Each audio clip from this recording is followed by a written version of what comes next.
Thank you, everybody. Thank you, actually, for organizing all this. As he said, I'm Finance Director at Echoing Green. I'm sure some of you have heard of Echoing Green. It's a charity that invests in social entrepreneurs. It's been around for about 20 years or so. And my role there is Finance Director, and there's a lot of impact investing stuff goes on. So basically, I live in this world like day in, day out. I live and breathe sort of finance and impact investing, and how is it on earth you're going to make money from social ventures and whatnot, and most of the time, which is good luck, more than anything else, if anybody's going to make any money. So let's say I was sitting here thinking, I've been invited to come along and do this talk, and I'm like, shall I talk about that? Shall I talk about some of the interesting stuff that's going on? And in all reality, I thought, well, no, I talk about it all day. I'd really like to talk about something else. So, and actually, thankfully, allowed me to do this. So I'm going to talk about something entirely different, which is Scottish country dancing. Now, you're probably all asking yourselves right now, what on earth does that have to do with any kind of social change or sustainable change or whatever? And that's a really good question to be asking yourselves. I asked it myself when I first thought about talking about this, and I am going to show you, so bear with me, all right? But first, so the dancing side, there's one element in this which is like continual throughout, and that is the kilt. So everybody's relatively familiar with it. It is like one of the things that symbolizes Scotland, and here's a relatively affable gentleman. He's probably a crofter, a farmer, standing on his hillside. He's actually wearing the Rob Roy tartan. And before I go any further, nobody gets to mention the B word, all right? So no Braveheart references. Because that is one of the most politically inaccurate. It's more politically inaccurate than one of Rick Perry's speeches, basically. It's absolutely dreadful. So here we have a gentleman farmer, the kilt. I'm going to go into more detail in a minute on the kilt itself, but he does have a sporran hanging around it. So sporran is the thing that sits in front. It's not a purse and it's not a handbag, all right? That particular one has made of a badger, and I think it's rather curious that in those times you'd see a badger in the undergrowth and you'd think that would look great hanging around my waist. Anyway, there we have that. The kilt itself, what you see these days are these kind of modern versions that are all sort of like done up and pleated and everything. Back then, it was simply a massive piece of fabric. And you would lie on the ground, you'd tie this thing around yourself with a big belt, and then you have all this fabric, it'd be loose over here.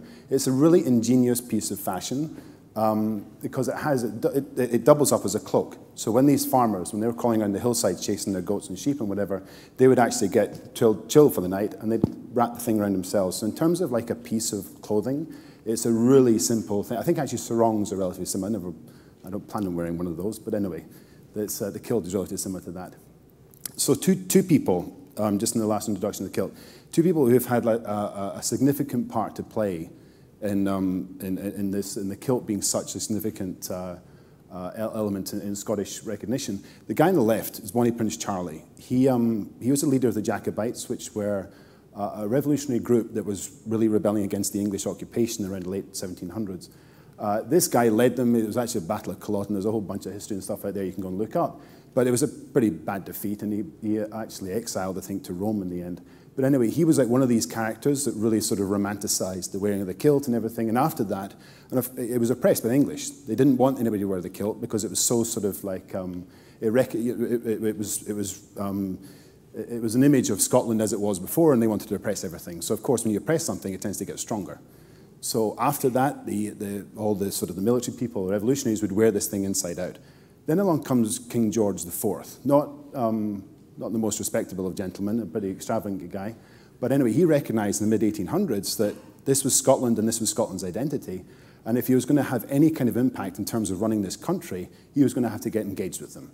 So he turns up in Scotland in 1820 in this. And he actually won over, to some extent, the Scottish people. And from that point onwards, the kilt was one of the, well, it is now, as you know, recognized as something that symbolizes the Scottish people throughout and all over the world. So anyway, the kilt. And then, actually, the other element I wanted to say here was that throughout its entire history, it's been it's been really the uniform of the Scottish in military circumstances as well. And these are actually guys in the First World War when the Scots would play the pipes as they were going into battle and everything. The Germans actually had a nickname for them, Die Frauen aus Hölle, which was the women from hell, as they came striding over. So you can imagine what this all felt like if you were sitting on the other side. Anyway, back to dancing, because we're not really, and believe me, social change and sustainability eventually. Here we are. So dancing really takes two shapes and forms, I think, in Scotland. One is a display side. So there's a lot of people, well, girls here dancing, and they've got this very, it's commonplace in the whole sort of dancing scene is to have your arms up in the air. And there's not really a clear story as to why, or single story as to why that's the case. Some people think it's, there's a voracious mosquito in Scotland called the midge, which when it attacks you, it's pretty horrible. And so you'd run around the hills screaming and with your arms up in the air. And this was meant to replicate that somewhat. There are other just things I'll go on to justify why it is. The other one is this, which represents the stag. So the antlers of the stag, as they're raising up towards the sky, that's you sort of replicating that. And you had stories of guys coming back from they'd been out hunting, they caught a stag, and they come back and do this dance that sort of do that. Now this here is Sir Edwin Landseer. It's called the Monarch of the Glen. It's a really well-known picture in Scottish history. And the other joke actually here is that they say in Scotland, when you, if you can't see the hills, it's raining, and if you can see the hills, it's about to rain. So I don't know how many people here have been to Scotland, but that is pretty much correct and true. That's why I live in New York now. To me, this is beautiful weather. I'm going to get a tan from light bulbs.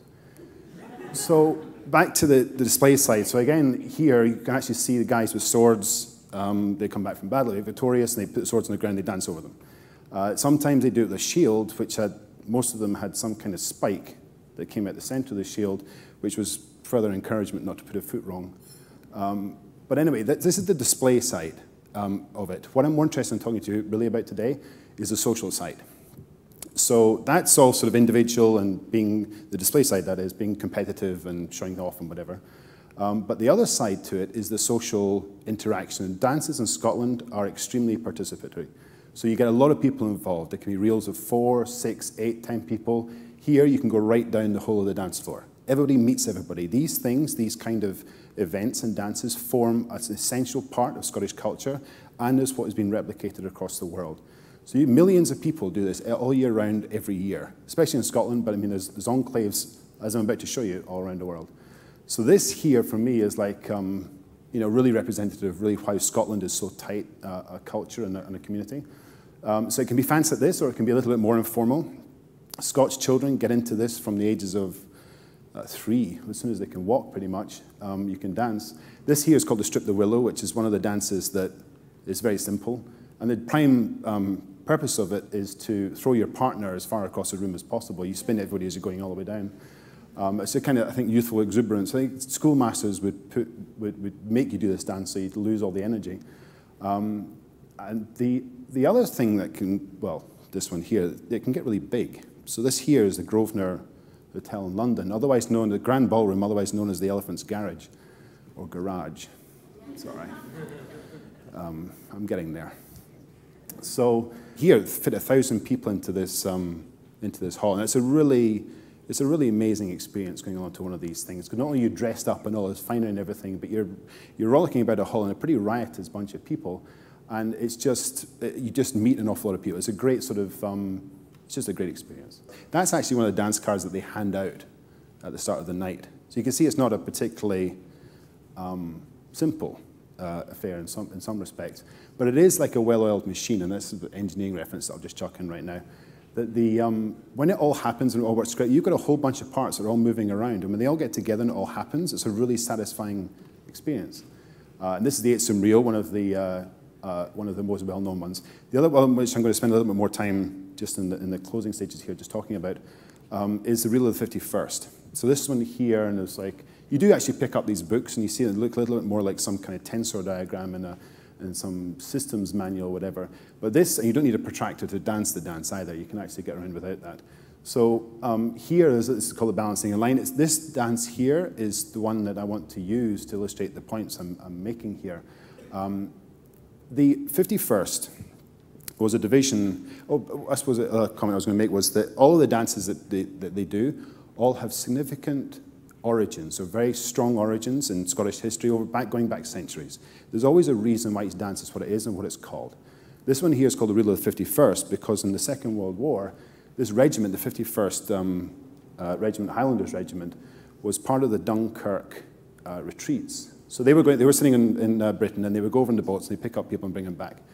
Almost the entire regiment was captured by the Germans and taken off to somewhere in Germany and stayed in a POW camp for pretty much the rest of the war. So these guys experienced and had to survive through some pretty grisly times and situations. And one of the guys, this guy, Lieutenant Atkinson, was saying there, and the only way they could, I mean, I think you resort to escapism. You try to get yourself away from this kind of experience that you're in front of. And he thought, well, I'm going to create a dance. I'm going to do something here that really represents Scottish ability to survive in the face of extreme adversity. So, and he wanted the emblem of the regiment was the saltire, which is the St Andrew's Cross. Everybody's probably seen it. It's the blue thing. Mel Gibson, last Braveheart reference. Mel Gibson had it on his face, yes. But anyway, so it's like a cross. And so one of the things we just saw on the previous slide there's like this balancing in line thing. So it's like it emulates a cross. Anyway, this guy sits there and comes up with this. And they all do it. And apparently the German officers are all a little bit wondering what on earth's going on with these guys. It was actually originally designed for all men to dance, but of course, well, there weren't many women around in those camps, funnily enough. But anyway, so these guys did it. One of the other story is that one of the guys decided to say, when you write out a Scottish dance, it's a lot of words. It's like this person takes that person, does this with this person, whatever it is. And it goes down like a good couple of pages. One of the guys did all this, wrote it down, sent it off to his wife back in Scotland. The Germans took the note and thought it was some kind of code and spent the rest of the war trying to break it without much success. But anyway, so that was all the situation there. So these guys did that. And in the years since then, it was 1940, this is their survivors, this is in front of a monument in Balmoral. In the years since then, I think the numbers range into the tens of millions of people who've actually danced this dance. And hundreds of thousands a year of people dance or enjoy this. And it's one of the most enjoyable experiences, I think, in Scottish current dance you can come across. This guy, in his later stages in life, when he was asked, what did he think of what he created, he said, I just thought I'd give a little bit of happiness to a few people, which he did in spades. And I think it's amazing that somebody comes from that kind of situation, that kind of creation, that creativity happens, and it has what can only be considered enormous social impact, and it's sustainable over decades. And the great thing, there's actually, I'm not going to go into the videos now, there's another video here which I was going to show you, which is a display being done in Hong Kong. And so there's all these Chinese dancers running around doing the Feel of the 51st, which is an extremely catchy tune as well. It's a pity I can't show it to you right now. But there, even now, you've got this all spread around all over the world. There's enclaves and Scottish dancing everywhere. No matter where I go, I can always find some group to get involved with. And if you're going to a foreign city and you know this stuff, there's always somebody there you can go and there's things going on. So in terms of like the social side to it, it's an extremely strong, I think, benefit in terms of my background. And it's about to happen again, because here's Prince Charles. He's awarding medals to the Black Watch Regiment after Afghanistan. And I don't think they're actually pictured here, but two officers called Colquhoun designed a new dance called the Kandahar Reel. And it spread, I think that was in late 2009, and this is spread like wildfire across all the people so all the big balls in London, the ones I was showing you before, they're all doing it now. So this thing is created, it's really regenerated, it's created this new sort of mass movement. It's a lot of real, and people get a lot of enjoyment from it. And it's a way, I think, and something that comes to Real 51st, it's a way to never forget about things. I think the origins of these dances are so important that this continued sort of revitalization of what's going on is absolutely critical. So, and here they are actually, that's the Black Watch Regiment, all doing it, and of course all the proceeds from all the things they make from it are all going to our soldiers' charities and whatnot. So, what are the things that I wanted to try and get across? I mean, in a slightly sort of, bucking the trend in terms of what people were talking about. I think, from my perspective, I've been doing this for years and years, well, since I was, not actually that long, 3 years old. The benefit I've gained from it throughout my life, socially and culturally, has been substantial. I think it's something I'm really happy that it's something I can do. And the impact I'd hope from it is that from this short introduction, I'm hoping a few of you might have done this already, but I would hope that some of you just go and try it. And in trying it, I hope that a few of those that do try it actually go to really enjoy it and make it a part of your life as it has from mine. So I hope that's a little bit something slightly different. Anybody wants to talk about social investing, whatever, I can talk about that for the rest of the day, so you can come and find me at some point. I'm actually, as I've mentioned, I'm a professor at CEPA next year doing a course with a friend of mine in raising capital for social ventures. So I'm sure I'll be doing more talks and stuff on that soon. But anyway, that's that. Thank you very much.